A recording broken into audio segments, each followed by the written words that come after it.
শুভ দুপুর বন্ধুরা, তোমরা কেমন আছো? নিশ্চয়ই ভালো আছো।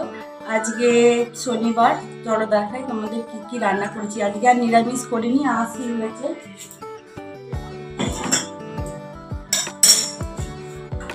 তো এখানে হয়েছে বরবটি, পেঁয়াজ, রসুন, শুকনো লঙ্কা ভেজে বরবটি মেখেছি।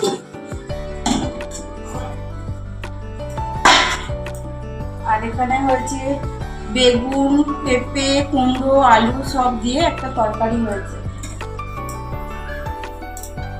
আর এখানে রয়েছে বেগুন ভাজা আর পটল ভাজা।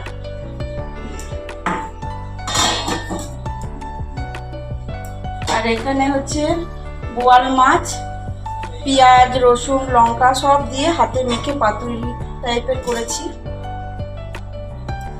একদম এরকম ভাবে মেখে করলে অল্প তেলেই রান্না হয়ে যায়। দেখো একদমই তেল দিইনি, আর একদিন তো ভুল করে তেলই দিইনি, তাতেই হয়ে গেছে। আর এখানে হচ্ছে আমার চাটনি।